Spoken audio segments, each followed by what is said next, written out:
எனக்கு ஜீரண சக்தி கம்மியாக இருக்குது சார், முண்டம். அதுக்கு அஜீரண சக்தி கம்மியாக இருக்கிறது, மெல்றதுக்கு இருக்கிற வாயை சரியாக மெல்றதில்லை. உணவு கட்ஸோடு இருக்கணும்னா முதல்ல செய்ய வேண்டியது உணவை நன்றாக மென்று சாப்பிட வேண்டும். மென்று சாப்பிடும்போது வாயில் துறக்கிற சலைவாவில் எல்லா என்சைமும் இருக்கிறது. இப்போ ஃப்ரூட் ஜூஸ் சாப்பிட்லாம். பெஸ்ட்டு ஜூஸ் சித்தர்கள் சொன்னது அருகம்புல் ஜூஸ். கட் ஹெல்த்துக்கு மிகச்சிறந்தது அருகம்புல் ஜூஸ். பசிக்கின்ற உணர்வு வந்த உடனே புசிக்கணும், நின்றுட்டு சாப்பிடக்கூடாது. ஏன்னா நின்று கொண்டு சாப்பிடுதல், நடந்து கொண்டு சாப்பிடுதல், இதையெல்லாம் சித்தர்கள் கண்டித்திருக்கிறார்கள். அமர்ந்து சாப்பிட வேண்டும்.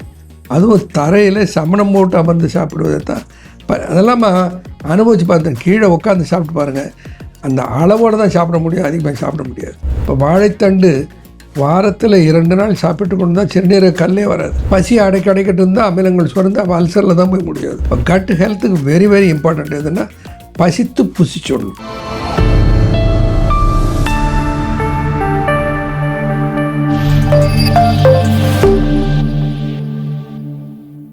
காஸ்மோ ஹெல்த் நேயர்கள் அனைவருக்கும் வணக்கம். இன்றைய நிகழ்ச்சியில ஆரோக்கியம் குறித்து நம்மளுடைய சந்தேகங்களுக்கு விளக்கம் கொடுக்கறதுக்காக அறிவியல் சித்தர் டாக்டர் அன்பு கணபதி நம்ம கூட இணைந்திருக்காரு. தொடர்ந்து நிறைய விஷயங்கள் பேசலாம். வணக்கம் சார். வணக்கம்மா. சரி, இன்னைக்கு நிகழ்ச்சியில கட் ஹெல்த் அப்படின்னு சொல்லக்கூடிய இந்த குடல் சுத்தம், இதற்கு என்ன மாதிரியான டயட் நம்ம இருக்கணும், இந்த குடல் ஆரோக்கியத்தை நம்ம எப்படி மேம்படுத்தலாம்? ரொம்ப அருமையான ஒரு டாபிக் கொடுத்துருக்கீங்க. எப்படி அது யோசிச்சு இந்த தலைப்பு கொடுத்தீங்கன்னு தெரியல. என்ன கட் ஹெல்த் அப்படிங்கிறதா நிஜமான ஹெல்த். அது உங்களுக்கு ஒரு சொன்னா புரியும். ஏண்டா அவனுக்கு கட்ஸ் இருக்காடான்னு கேட்பேன். ஆமா, தைரியம் இருக்கான்னு கேட்கறதே கட்ஸ் இருக்கான்னு கேட்பேன். அப்போ நம்முடைய ஆரோக்கியத்துக்கும் நம்முடைய ஆணவத்திற்கும் நம்முடைய தைரியத்திற்கும் எது அடிப்படைன்னா கட்ஸ் தான். கிராமப்புறத்தில் நாங்கள்லாம் சின்னவங்களாக இருந்தபோது சொல்லுவாங்க, இப்பெல்லாம் சொல்கிறாங்களான்னு தெரியல, என்னடா சாணி திமிரா அப்படின்னு கேட்பாங்க. சாணி திமிரா அப்படின்னு கேட்பாங்க. அப்படின்னா என்னன்னா, சாணி என்பது மலத்தை குறிக்கிற சொல். 2 தடவை வயிற்றால போச்சுன்னா போய் படுத்துப்போம், நிற்க கூட தெம்பு இருக்காது. அப்போ அந்த தெம்பு எங்கே இருக்கிறது? மலத்திலே இருக்கிறது. என்ன சொல்ல, சாணி திமிரா அப்படின்னு சொல்லுவோம். இப்போ கட்ஸ் என்பதுமா நம்முடைய உணவு மண்டலம் தான் நம்முடைய வேர். நாம் உண்ணுகிற உணவு இருக்கிறது, அந்த உணவில் இருக்கிற சத்தை உறிஞ்சுகிற குடல் உறிஞ்சிகள் குடல்ல தான் இருக்கு. அது உறிஞ்சி தான் நமக்கு வேண்டிய சத்துக்களை எல்லாம் உடலுக்கு கொடுக்கிறது. இப்போ மனுஷனுக்கு வேறு எதுன்னா குடல். இதெல்லாம் சித்தர்கள் அறிந்திருந்தார்களா? ஆச்சரியமா இருக்குது. தங்காயம் தோணாமல் சானகல பாத்தி கட்டி வெங்காயம் நாத்து விட்டு வெகு நாள காத்திருந்தேன், வெங்காயம் தின்னாமல் மேல் தோலை தின்றதனால் தங்காயம் தோணாமல் என் கண்ணம்மா நான் சாகரண்டி சாகாமல். யாரு? அழகனி சித்தர். என்ன சொல்றாரு? சானகலத்தில் பாத்தி. அது என்ன பாத்தி? நம்ம உடம்புனுடைய அளவு எவ்வளோ வாங்குவோம் கையால்? 8 சான். அதில் வயிறு எவ்வளவு? 1 சான். இப்போ வயிறு என்பது 1 சான். அந்த 1 சான் தான் நம்முடைய பாத்தின்னு சொல்கிறார். வெங்காயம்னு ஒரு அர்த்தம் இருக்கிறது. இன்னொன்று வெங்காயம். வெம்மைன்னா சூடு, காயம்னா உடம்பு, சூடான உடம்பு. இந்த உடம்பு சூடாக இருந்தால் உயிரோடு இருக்குது, சில்லுனாயிட்ட செத்து போச்சுன்னு அர்த்தம். தங்காயம் தோணாமல் சானகலை பாத்தி கட்டி வெங்காயம் நாத்து விட்டு வெகு நாளை காத்திருந்தேன். வெகு நாள் என்பது அந்த உடம்புக்குள்ளே தாயினுடைய வயிற்றுக்குள்ளே இருந்த ஜீவன் குழந்தையா பிறந்ததுக்கப்புறமும் அது 1 வருஷம் 2 வருஷம் 8 வருஷம் 10 வருஷம் 80 வருஷம் இது காத்து கொண்டு இருந்தது. ஆனால் என்ன ஆச்சா, இந்த வெங்காயத்தை எப்படி 8 அடி வளர்ந்ததுக்கப்புறம் வெங்காயம் காக்கலையன்னு சொல்லி வெங்காயத்தை தூக்கி எரிஞ்சா பாருங்க. தங்காயம் தோணாமல் சானகலை பாத்தி கட்டி வெங்காயம் நாத்து விட்டு வெகு நாளாய் காத்திருந்தேன், வெங்காயம் தின்னாமல் மேல் தோலை தின்றதுனால. வெங்காயம் வந்தது, வெங்காயத்தை எடுத்தான், ஒரு தோலாக உரிச்சு சாப்பிட்டான். 5 தோல் சாப்பிட்டு முடிச்ச உடனே வெங்காயத்தை காணாம். சே, இந்த வெங்காயம் ஏமாத்தி வச்சுடா, வெறும் தோலாக போச்சு. இதுதான் நம்ம வாழ்ந்து கொண்டிருக்கிற வாழ்க்கை. 5 தோல் என்ன? மெய், வாய், கண்மூக்கு, செவி. இந்த 5 தோலால் கிடைக்கிற அனுபவங்கள் பார்த்தல், நுகர்தல், கேட்டல், உண்ணுதல், சுவைத்தல், ஸ்பரிசித்தல். இந்த 5 பொறிகளினாலே கிடைக்கிற 5 சுகத்தை, 5 தோலை சுவைத்து விட்டு இதற்கெல்லாம் மூலமாக இருக்கிற ஆன்மாவை, ஜீவனை, தங்காயம் தோணாமல் சானகலை பாத்தி கட்டி வெங்காயம் நாத்து விட்டு வெகு நாளாய் காத்திருந்தேன், வெங்காயம் தின்னாமல் மேல் தோலை தின்றதனால் தன் காயம் தோணாமல் இந்த உடலுக்கு மூலமாக இருக்கிற ஆன்மாவை நான் அறியாமல் சாகரண்டி, இந்த உடல் சாகிறதானால் நான் சாகவில்லை அப்படின்னு சொன்னான். அப்போ சித்தர்களுக்கு தெரிந்திருக்கிறது, இந்த உடல் என்பது மண்ணாலானது. இருவர் மண் சேர்ந்திட ஒருவர் பண்ண 2 மாதமாய் வைத்த சூளை, அருமையாய் இருக்கினும் அந்த சூளை அரை காசுக்கும் ஆகாதென்று ஆடுவா அம்பே. பாம்பாட்சியத்தை சொல்லுவார். என்னன்னா, இருவர் மண் சேர்த்திட, தாயும் தந்தையும் இருவரும் இந்த இந்த குழந்தையை செய்வதற்கு மண்ணிட்டார். என்ன மண்? தாய் வந்து முட்டை, தந்தை வந்து விந்து. இந்த 2 மண். இருவர் மண் சேர்ந்திட ஒருவர் பண்ண, தாய் தான் அதை உருவம் பண்ணா. இப்போ சித்தர்கள் என்ன பண்ணார்கள்மா, இந்த உடல் மண்ணால் ஆனது. நாம் உண்ணுகிற உணவு மண். தாவரம் என்ன பண்ணுது? மண்ணை அதில் இருக்கிற மெஷினரிஸில் தாவரங்கள் மண்ணை உணவாக மாற்றி தருகிறது. நம்ம உணவுன்ற பேரில் எதை திங்கிறோம்? மண்ணை திங்கிறோம். மண் உள்ளே போகிறது. அப்போது இந்த மண் உள்ளே போகிறது வரை எந்த மண்ணை உள்ளே போடுறது? இந்த மண் வந்து ஒரு மண்ணில் இப்போ விளையிறது வந்து அதே மண், அதில் ஒரு மரம் மாமரம், அது மாம்பழம் காய்க்குது. கொய்யா மரம் கொய்யாவை காய்க்குது. அதே மண் பலாவை காக்கிறது. அப்போது ஒவ்வொரு மரத்திலும் இருக்கிற மெஷினரி, அந்த தாவரத்துக்குள்ளே இருக்கிற ஆக்க சக்தி ஒவ்வொன்றையும் ஒரு உணவாக மாற்றி கொடுக்கிறது. இந்த உணவை மண்ணுன்னு சொல்லாம நம்ம உணவுன்னு சொல்லி உள்ள போடுறோம். குறிப்பிட்ட ஏதாவது உணவுகள் ஏதாவது இருக்கா? இதை சொல்ல வராதான். அதை உறிஞ்சிறது எது? குடல். இந்த குடலை ஆரோக்கியமாக வைத்துக் கொண்டால் உடல் ஆரோக்கியமாக. குடல் கெடின் உடல் கெடும். இப்போ குடலை ஆரோக்கியம் வச்சுக்கிறதுக்கு என்ன பண்ணணும்? அதை நம்ம கேட்க மாட்டேங்கிறமே. முதல்ல குடலை, இரைப்பையை, செரிமான மண்டலத்தை சரியாக வைத்துக்கொள்ள எந்த உணவை எடுத்துக்கொண்டாலும் அதை 40 முறைக்கு குறையாமல் மென்று, ஒரு தடவை வாயில் போட்டு அது மாதிரி ரோலிங் பெல்ட் மாதிரி போட்டுக்கிட்டே இருப்பான். அது பாட்டு போயிட்டே இருக்கும்.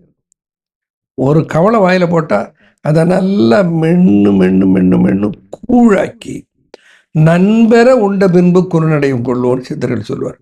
நல்லா அது வந்து பெயரிடணும். பெயர்றதுன்னா என்னென்னா, இப்போ வேர்க்கடலை சாப்பிட்றது வேர்க்கடலையாக இருக்கக்கூடாது. அரைகுறையாக மென்று வேர்க்கடலையை முனிங்கூடும். அடுத்த நாள் பாதி வேர்க்கடலையாக வெளியில் வரும். இவரை கேட்டாங்க, எனக்கு ஜீரண சக்தி கம்மியாக இருக்குது சார். முண்டம். அதுக்கு ஜீரண சக்தி கம்மியாக இருக்கிறது, மெல்றதுக்கு இருக்கிற வாயை சரியாக மெல்றதில்லை. உணவு கட்ஸோடு இருக்கணும்னா முதல்ல செய்ய வேண்டியது உணவை நன்றாக மென்று சாப்பிட வேண்டும். மென்று சாப்பிடும்போது வாயில் துறக்கிற சலைவாவில் எல்லா என்சைமும் இருக்கிறது. இந்த என்சைம் சலைவரி அமைலேஸ், சலைவரி டைலின், புரதச்சத்து, கார்போஹைட்ரேட் சத்து, கொழுப்பு சத்து அத்தனையும் செரிக்கிற சத்துக்குரிய என்சைம் சலைவாவில் இருக்கிறது.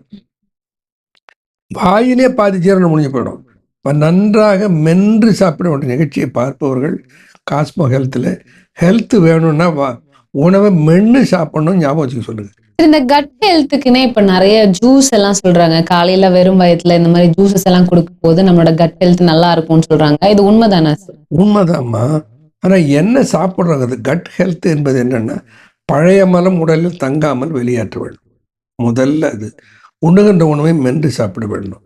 என்ன ஜூஸ் சாப்பிட்றோம்? இப்போ ஃப்ரூட் ஜூஸ் சாப்பிடலாம். பெஸ்ட் ஜூஸ் சித்தர்கள் சொன்னது அருகம்புல் ஜூஸ். கட் ஹெல்த்துக்கு மிகச்சிறந்தது அருகம்புல் ஜூஸ். இது எப்படி செய்யணும் சார்? அருகம்புல்லும் நச்சீரகம் மிளகதும் தருகவே ஒரு பிடி, அதாவது அருகம்புல் ஒரு கைப்பிடி, மிளகு 6, சீரகம் அரை தேக்கரண்டி. ஞாபகம் வச்சுக்கோங்க. அருகம்புல் ஒரு கைப்பிடி, சீரகம் அரை தேக்கரண்டி, மிளகு 6. அருகம்புல்லை பொடியாக நறுக்க வேண்டியது. இந்த சீரகத்தையும் மிளகையும் சேர்த்து மிக்சியில் போட்டு ஒரு 1/2 டம்ளர் தண்ணீர் ஊற்றி நல்லா அரைங்க. நன்றாக அரைத்த பின்னால் அதை எடுத்து பிழிந்து சாறு எடுத்துக்கோ. அது வந்து அருகம்புல் மிளகு சீரகம் ஜூஸ். தினம் காலையில் வெறும் வயிற்றில் பல்ல விளக்கிட்டு அட்லீஸ்ட்டு அந்த ஜூஸை 1 கப்பு, அது கூட உடனே மோர் குடிக்கிறேன், இல்லை அது கூட நான் டீ குடிக்கிறேன், ஒன்றும் கூடாது. வெறும் அருகம்புல் ஜூஸ் சாப்பிட்டீங்கன்னாமா 1 மணி நேரத்துக்குள்ள வயிற்றால் ஒரு முறை லூஸ் மோஷன் போகும். வயிற்றுக்குள்ளே ஒன்றும் இருக்காது. எவ்வளவு பழைய மலமாக இருந்தாலும் மொத்தத்தையும் கழுவி வெளியே தள்ளிடும். அதோடு இல்லாமல் குடலில் படிந்திருக்கிற கொழுப்பு சத்தை வெளியேற்றிடும்.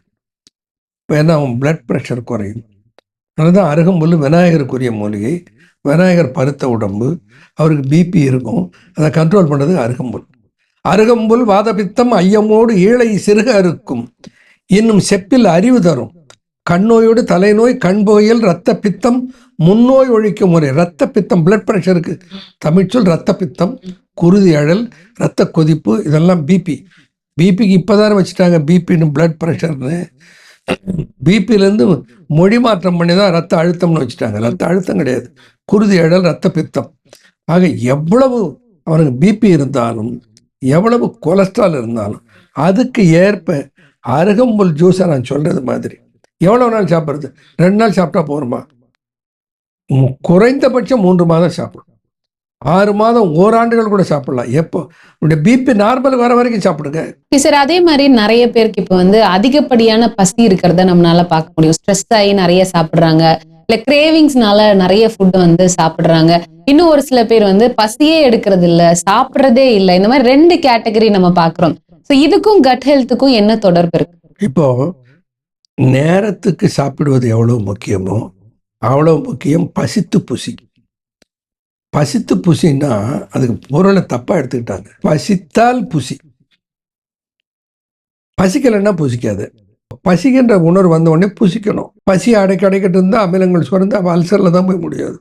இப்போ கட் ஹெல்த்துக்கு வெரி வெரி இம்பார்ட்டன்ட் எதுன்னா பசித்து புசிச்சிடணும். ஆனா இன்னும் நிறைய பேருக்கு இந்த கிரேவிங்ஸ் இருக்கிறத பார்க்க முடியும். மத்தியானம் 2 மணிக்கு தான் சாப்பிட்டுருப்பாங்க, திரும்ப ஒரு 4 மணிக்கு டீயோட பஜ்ஜி போண்டா இல்ல பர்கர் பீஸா இந்த மாதிரியான உணவுகள் அதிகமா சாப்பிடணும்னு தோணிட்டே இருக்கே சார், அதுக்கு என்ன காரணம்? பொதுவாக ப்ரெஷர், டென்ஷன், டிப்ரெஷன், ஸ்ட்ரெஸ் இருந்தால் அதிகமாக பசிக்கும். ஏன் அதிகமாக பசிக்கும்னா டென்ஷன், ஸ்ட்ரெஸ், ப்ரெஷர் போது கார்டிசோல் நிறைய ப்ரொடியூஸ் ஆகும். கார்டிசோல் நிறைய ப்ரொடியூஸ் ஆச்சுனாக்கா அந்த அழுத்தத்தை தணிப்பதற்கு குளுக்கோஸ் சத்து நிறைய பிளடுக்குள்ளே வரும். அப்போது இந்த ஸ்ட்ரெஸ் உள்ளவங்க எல்லாமா உடம்பு பருத்துக்கிட்டே போகும், கட்டுப்படுத்த முடியாமல் சாப்பிட்டுக்கிட்டே இருப்பாங்க. காரணம் என்னென்னா அவங்கள மீறி உள்ளே இருந்து பசி வந்துக்கிட்டே இருக்கும். அது ஒரு சாராருக்கு பசிக்கவே பசிக்காது, பசியே இல்லை. பசி இல்லை என்பது அவர் உடல் ஆரோக்கியம் கெட்டு போச்சுன்றது அடையாளம். நல்லா பசிக்கணும். ஆனால் 3 வேளை பசிக்கிறது 2 வேளை பசிக்கின்றதெல்லாம் கிடையாது. எடுத்துக்கொள்ளுகிற உணவினுடைய அளவை பொறுத்து, உணவினுடைய தன்மையை பொறுத்து செரிக்கிற நேரம் வேறுபடலாம். எப்போ பசிச்சாலும் சாப்பிடணும், பசிக்காம சாப்பிடவே கூடாது. ஓகே, இப்போ நீங்க இது சொல்றதுனால கேட்கிறேன். இந்த சித்தர்கள் நிறைய இந்த விரத முறைகள் பத்தி சொல்லியிருக்கிறதா நீங்க ஒரு தடவை சொல்லியிருந்தீங்க. விரதம் இருக்கிறது, இப்போ நம்ம டைமுக்கு சாப்பிடணும் அப்படிங்கறத தாண்டி பசிக்கும் போது சாப்பிடணும்னு நீங்க சொன்னீங்க. இதை தவிர்த்து நம்ம ஒரு நாள் விரதம் இருக்கிறோம், இல்ல ஏதாவது வந்து வேண்டுதலுக்காக நம்ம விரதம் இருக்கிறோம் அப்படிங்கும் போது நம்ம கட்ல என்ன மாதிரியான மாற்றங்கள் எல்லாம் ஏற்படணும்? அது விரதம் இருக்கிற போது உணவு மண்டலத்தில் உணவு போய் சேரவில்லை. அப்போ உணவு மண்டலத்துக்கு முதல்ல கிடைப்பது முழு ஓய்வு. அப்போ உணவு மண்டலம் தான் நம்ம இருதயத்தினுடைய இயக்கத்தில் கிடைக்கிற ரத்தத்தால் இயங்குகிற ஒரு மண்டலம். இப்போ கையெல்லாம் தசைகள்லாம் மடக்கி நீட்டினா வரும், ஆனால் குடலை நம்ம மடக்கி நீட்டெல்லாம் முடியாது, இறப்பையை நினச்சி சுருக்கெல்லாம் முடியாது. அப்போது உணவு மண்டலத்தினுடைய இயக்கத்திற்கு தேவை எது? பிளட்டுடைய ஓட்டத்தினால தான் உணவு மண்டலம் இயங்குகிறது. உணவு மண்டலம் நன்றாக இயங்க வேண்டுமானால் ரொம்ப இதெல்லாம் சித்தர்கள் ரொம்ப நல்லா சொல்லியிருக்காரு. அடப்பண்ணி வைத்தார், அடிசிலை உண்டார், மடப்பிடியாரோடும் மந்தனம் கொண்டார், இடப்பக்கமே இடர் நொந்தது என்றார், கிடக்கப்படுத்தார், கிடந்து ஒழிந்தார். திருமந்திரம் சொல்லுது. அடப்பண்ணி வச்சார். இப்போ நம்ம சொல்கிறோம்ல, எண்ணெய் பலகாரம் அதிகமாக சாப்பிடாதீங்கன்னு சொல்கிறேன். எண்ணெய் அடை எதில் செய்கிறோம்? எண்ணெயில் செய்கிறோம். திருமணமானவன் மனைவி ரொம்ப பிரியமாக அடை செய்து வைத்திருந்தார். அடிசல்னா உணவுன்னு அர்த்தம்.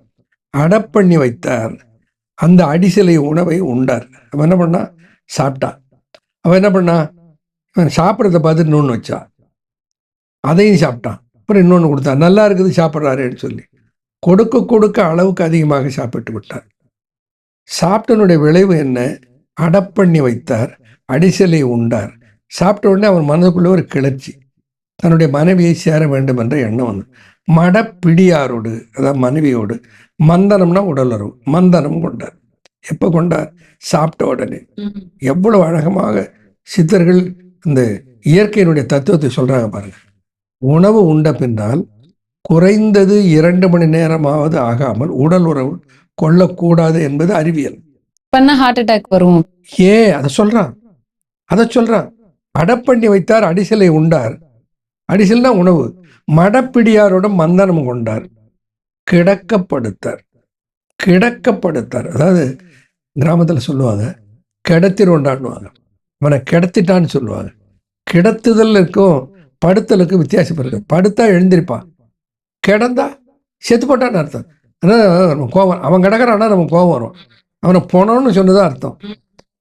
கிடக்கப்படுத்தார். அவன் படுத்தா எழுவதற்கு படுக்கவில்லை, கிடந்து போவதற்கு படுத்தார். கிடக்கப்படுத்தார், கிடந்து ஒழிந்தாரு. சரி, இது ஹார்ட் ரிலேட்டடா ஏதாவது பிரச்சனை வர வாய்ப்பு? ரொம்ப சிம்பிள்மா. உணவு உண்ட உடனே இந்த உணவை செரிப்பதற்கு இரைப்பை எங்க வேண்டியிருக்கிறது. இரைப்பை, இந்த கேஸ்ட்ரிக் மில், இந்த கட் மில், அந்த மில்லு ஓடணும்னா அதுக்கு வந்து பிளட் ஓடணும். இப்போ பிளட் எங்கே போயிடும்? ஹார்ட்டுக்கு போகும். ஹார்ட்டுக்கு போக வேண்டிய உடல், இவன் உடல் உறவில் இச்சை கொண்டு இயங்கினால் உடல் உறவு உறுப்புகளுக்கு பிளட் டைவர்ட் ஆகிடும். இப்போ ஹார்ட்டுக்கு லோடு ஜாஸ்தி ஆகிடும், ஹார்ட் அஃபெக்ட் ஆகிடுச்சு. அதனால தான் இதெல்லாம் இப்போ சயின்ஸ்னு சொல்கிறதெல்லாம் அன்றைக்கி ரொம்ப அழகாக பாடல் எழுதி வச்சு போட்டான். அப்போது உணவு உண்டு பின்னால் உடல் உறவை உடனே கொள்ளக்கூடாது. இளைஞர்கள் தெரிந்து கொள்ள வேண்டும். சின்ன வயசில் தெரியாது, ஒரு குறிப்பிட்ட வயசுக்கு அப்புறம் அந்த மாற்றத்தை நன்றாக உணர முடியும். அப்போது உடல் உறவு என்பது உணவு உண்டு 2 மணி நேரம் ஆகாமல் சேர்க்கை கூடாது. கட் ஹெல்த்துக்கு வெரி வெரி இம்பார்ட்டன்ட் இது, புரியுதுங்களா? ஆக உணவை மென்றுண்ண வேண்டும், உணவை நின்று கொண்டு சாப்பிடக்கூடாது. ஆமா சார், இந்த சாப்பிடும் போதும் தண்ணி குடிக்கும் போதும் நின்றுட்டு பண்ணக்கூடாதுன்னு பண்ணக்கூடாது, நின்றுட்டு சாப்பிடக்கூடாது. ஏன்னா நின்று கொண்டு சாப்பிடுதல், நடந்து கொண்டு சாப்பிடுதல், இதையெல்லாம் சித்தர்கள் கண்டித்திருக்கிறார்கள். அமர்ந்து சாப்பிட வேண்டும். அதுவும் தரையில் சமணம் போட்டு அமர்ந்து சாப்பிடுவதை தான் அதெல்லாம் அனுபவிச்சு பார்த்தேன். கீழே உட்காந்து சாப்பிட்டு பாருங்க, அந்த அளவோடு தான் சாப்பிட முடியும், அதிகமாக சாப்பிட முடியாது. அது பழகணும். தண்ணீர் குடிப்பது கூட அமர்ந்து தான் குடிக்க வேணும். நின்றுக்கிட்டே லோட்டலோட தண்ணியை ஊற்றக்கூடாது. தண்ணியை சிப் பண்ணி தான் குடிக்கணும். தண்ணியை அண்ணாந்து குடிக்கக்கூடாது. என்ன மாதிரி உணவு தேவை, எந்த மாதிரி ஜூஸஸ் எடுத்துக்கொள்ளலாம். ஜூஸில் எந்த வெஜிடபிள்ஸ்லையும் ஜூஸ். இப்போல்லாம் காய்கறிகளை எல்லா காய்கறியும் ஜூஸ் குடின்னு சொல்கிறாங்க, எல்லாம் மருத்துவம்னு சொல்கிறாங்க. ஆனால் பாகக்காயில் கசப்பு இருக்கிறது, இந்த நீரிழிவுக்கு நிச்சயமாக துணை செய்யும். பீர்க்கங்காய், சுரக்காய் நீர் காய்கறிகள், அது நன்றாக நீரை அளவுக்கு அதிகமாக பிரித்து போக செய்யும். சிறுநீரகத்துக்கு அது துணையாக இருக்கும். அதே மாதிரி வாழைத்தண்டு சிறுநீரக கற்களை கரைப்பதற்கு உதவும். கற்களை கரைக்க உதவுறது கற்கள் வராமல் தடுப்பதற்கும் உதவும். அது ரொம்ப முக்கியம். இப்போ வாழைத்தண்டு வாரத்தில் 2 நாள் சாப்பிட்டு கொண்டு தான் சிறுநீரக கல்லே வராது. இது எப்படி சார் ப்ரிப்பேர் பண்றது வாழைத்தண்டு? நல்ல கேள்வி கேட்டீங்கன்னா, கல் வந்தவர்கள் வாழைத்தண்டு ஜூஸ் சாப்பிடணும்னு சொன்னதை கேட்டு போய் ஓரமுழனிட்டு வாழைத்தண்டை முழுசாக நறுக்கி ஜூஸ் எடுத்து முகத்தை சுழிச்சிக்கிட்டு பல்ல கடிச்சிக்கிட்டு அதை குடிப்பான். தேவையே இல்லை. ஒரு 3 அல்லது 2 அங்குல நீளம் வாழைத்தண்டு, அந்த வாழைத்தண்டை பொடியாக நறுக்கி மிக்சியில் போட்டு அரைச்சி சாறு எடுத்து 1 டம்ளர், அது தண்ணி மாதிரி தான் இருக்கும், அது சாப்பிட்டாலே போகிறோம். ஒரு முழத்தை போட்டு கயன்னு குழன்னு சாம்பார் மாதிரி சாப்பிட வேண்டிய அவசியம் இல்லை. சார், அதே மாதிரி இந்த மோர் கூட ரொம்ப நல்லதுன்னு சொல்றாங்கல்ல சார், மோர் எடுத்துக்கிட்டா கட் ஹெல்த் நல்லா இருக்கும். ஏன்னா இப்ப யாருமே மோர் குடிக்கிறது இல்ல. முன்னாடி எல்லாம் ரசம், மோர், சாம்பார் நல்லா ஒரு வழக்கம் இருந்தது. இதெல்லாம் வந்துமா சித்தர்கள் சொன்னார்கள், அதை இல்லந்தோறும் பின்பற்றினார்கள். குறிப்பா இந்த வெயில் நாளையில மோரை சாப்பிடுவது அவ்வளவு நல்லது. 2-3 முறை எவ்வளவு மோர் எடுத்துக்கிட்டாலும் நம்ம சளி பிடிக்காது. அதே மாதிரி மலத்தை நன்றாக நீக்குவதற்குரிய உணவை எடுத்துக்கொள்ள வேண்டாம். சொன்னோம், அத்தி சாப்பிடுங்கன்னு சொன்னேன், பப்பாளி பழம் சாப்பிடுங்கன்னு சொன்னேன், வாழைப்பழம் சாப்பிடுங்கன்னு சொன்னேன். இப்போ கட் ஹெல்த் எங்கே இருக்கிறது? வாயிலிருந்து ஆசன வாய் வரைக்கும் கட் ஹெல்த் இருக்கு. மென்று உண்ணுவது, பசித்து உண்ணுவது, உண்ட உணவு செரிமானமாகி நன்றாக மலமாக கழிவது, இந்த நிலைகளில் எங்கேயும் தடையில்லாமல் பார்த்துக்கிட்டோம்னா கட் ஹெல்த்தாக இருக்கும். கட்டு ஹெல்த்தியாக இருந்ததுன்னா நம்ம கட்ஸோட இருப்போம். இன்னும் நிறைய பேர் வந்து இப்போ ஒரு ஃபங்க்ஷனுக்கு போறது இல்ல எங்கேயாவது வெளியே சாப்பிட போறாங்க அப்படின்னா வயிறு ஃபுல்லா சாப்பிட்டுருவாங்க. சோ இது கரெக்ட் தானா? இது எப்படி பார்க்கலாம் சார்? அப்படி சாப்பிடக்கூடாதுமா. நம்ம பரியாசமா தமாஷைக்கு சொல்லுவாங்க. ஒரு விருந்துக்கு போய் சாப்பிட்டுட்டு வந்த ஒருத்தன் நெளிஞ்சிக்கிட்டே இருந்தானா. அவனை பார்த்துட்டு பக்கத்தில் இருந்தவங்க கேட்டானா, ஏன்டா அப்படி நெளியிற? இல்லடா நல்லா இருந்தது, நிறைய சாப்பிட்டேன். சரி ஒரு வாயில் விரலை விட்டு எடுத்துறேன்டா அப்படின்னு. விரலினுடைய இடம் இருந்தால் இன்னொரு வடையை தள்ளியிருப்பேன் இல்லைன்னா. அதாவது அந்த உணவின் மீது, ருசியின் மீது ஒரு வேட்கை. நல்லா இருக்குதா ஃபுல்லாக புடி அப்படி வெட்டுன்னு வெட்டுறது.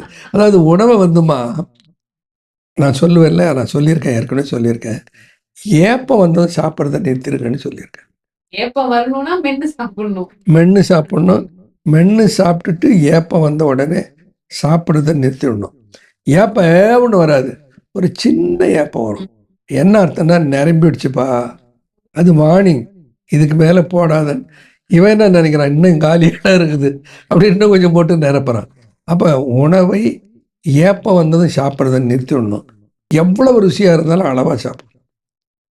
அது மாதிரி எவ்வளவு ருசியான உணவாக இருந்தாலும் எந்த ஒரு ருசியும் கூடுதலாக எடுத்துக்கொள்ளக்கூடாது. இனிக்குதுன்னு சொல்லி இனிப்பாக திங்கிறது, புளிப்பு ருசி பிடித்தவர்கள் புளி சாதமாக திங்கிறது, காரம் பிடிக்கிறவங்க கண்ணில் தண்ணி வர காரத்தை திங்கிறது.